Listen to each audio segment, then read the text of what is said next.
Sometimes a book will float into our house, carried by the domestic tide, and if it hangs around long enough, and if I'm out of reading material, eventually I will pick it up and begin to read it.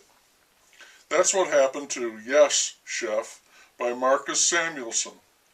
I'd seen him on TV and was favorably impressed, but his book was co-written with another author, and I don't read those books as a rule, where a jock tells some sports columnist the thrilling details of his star-struck life.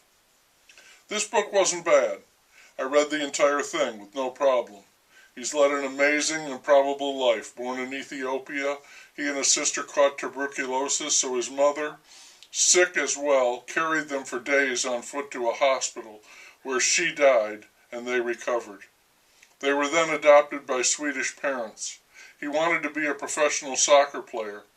He had the skills but not the size, so he turned to the kitchen and learned to cook, eventually traveling all over the world, finally trained in France, going to America, becoming a head chef, winning 3 stars, appearing on TV cooking shows, writing cookbooks, preparing the state dinner at the White House, and opening his own restaurant in Harlem. His life is living proof and testament that sometimes when the worst thing happens, it leads to the best possible result. As his life suggests, he embraces hope and change and diversity. He's more than a social activist or a role model for the underprivileged. He's a missionary, out to use his culinary skills instead of religion to try to reshape and improve the world.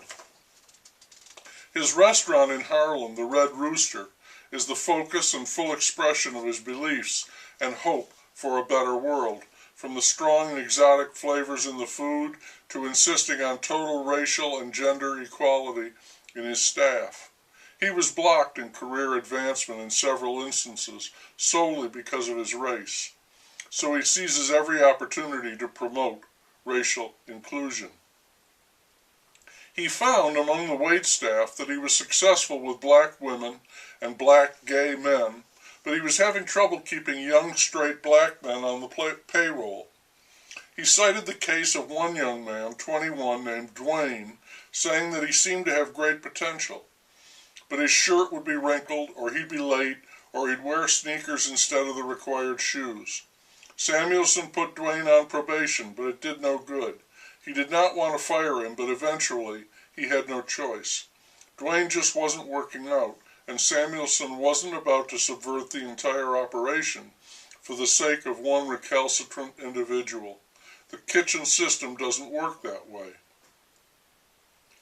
What do you need to make this work for you?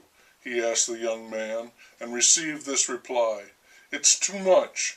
You can ask me to be on time, or you can ask me to shave every day, or you can ask me to iron my shirt, or you can ask me not to wear sneakers. But you can't ask me for all those things every damn day. So Dwayne was fired.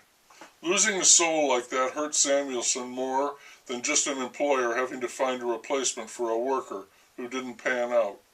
His great uplifting social experiment had, in this case, failed. He had wanted Dwayne to find the truth on his road to Damascus, and it didn't happen. When I read this, I thought I knew why. It wasn't because the young man was incorrigibly lazy, or even that he resented authority, although I think that's closer to the truth. Young black men have this very distinct thing about being free. They or their direct ancestors have been on the other side of that, and they have no intention or tolerance for any kind of restrictions whatsoever, even if this hurts them in the course of their lives. I think it's a big reason why so many young black men have trouble with marriage, because it can be seen not as a blessed union of souls, but as a loss of freedom, and that's too much to ask. I also think it's why so many young black men get into trouble with cops.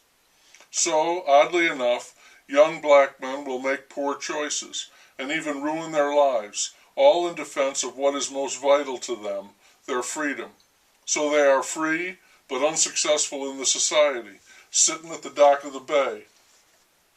Samuelsson, in his adopted Swedish family, learned the importance of sacrifice and teamwork, which means, in large part, compromising or wholly ignoring your personal freedom in pursuit of something like a career.